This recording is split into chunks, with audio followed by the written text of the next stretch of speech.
Sup! Just recently at spot number 6 of our kitesurf road trip, I found out about the GPS feature of the GoPro 5 and 6 and have been doing some tests if it's possible to track the height of your jumps like with a Woo or similar device. Because if it works, you could potentially save a lot of money if you have a GoPro already. To make it work, you need a GoPro 5 or 6 and you need to turn on the GPS feature in the preferences. Then you obviously need to get on the water and capture your session. When you've done that, you need to transfer all your files to a computer and use a software which can read your GPS files. So I downloaded GoPro Quick for desktop, added all my media and turned on the GPS overlays. There's all kinds of stuff you can overlay, but most interesting for me was the altitude, and I also like the speed. It's a bit different than a Woo. It doesn't simply show you the height of your jump, but it more or less shows you your current altitude.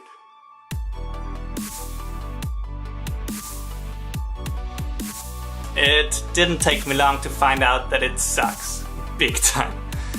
It was obvious that I jumped higher than what the current altitude says, and sometimes it just didn't work at all. Also, the layout sucks for kitesurfing. I mean, I'm not interested in date and time, I pretty much just want to see my altitude and the speed, but I just can't turn off all the other stuff. Furthermore, it doesn't even save the files in slow motion, it can only be saved in 30 frames per second. I was really disappointed. But I thought to myself, that can't be it, so I did some research. And there is another software. It's called Dashware and it's owned by GoPro. It looks really old and complex, but you have access to all the GPS data, you can freely move and adjust your gauges, and it works with slow motion. So I made my personal gauge with the current speed, the current altitude and an animated bar for the height.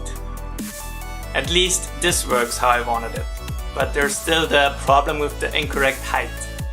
I also found a workaround for that, which seems somewhat accurate. I don't know if it's meant to be for that and if it's applicable for all situations, but unless the GPS is way off, it works for my clips. Because this is complex, I will make it fast. If you have any questions, just ask down below in the comments. So when I was going through the GPS data profiles, I found some readings for elevations. Meters, feet, average and I. I was messing around with elevation_I and figured that if I do a mathematical calculation to make it ground level, it will show me a slightly different current altitude reading. So I did that and voila, a more accurate altitude.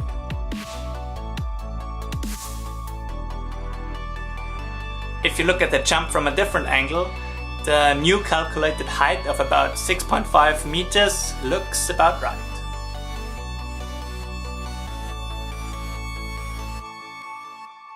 You can say it's pretty complicated to get the reading and overlay I wanted. And it's still unreliable and sometimes completely off. I don't even know if it's correct what I calculated, but at least the GoPro support confirmed to me that the elevation_I reading is from an international satellite. So to come to an end, the GPS feature from the GoPro, in my opinion, cannot replace a Woo device yet. Besides the unreliability, the weak GPS sensor and the complexity to make it work, there's no community and there's no leaderboards to compete with your friends and random people.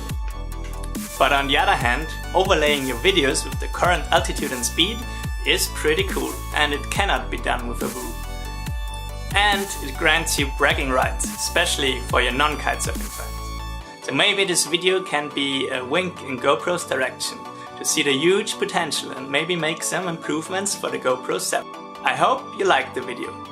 Please subscribe here to not miss the next episode. We will continue our quest to kitesurf at 40 different spots in 80 days, with spots number 7 and 8 at the Eastern Cape. So, see you soon!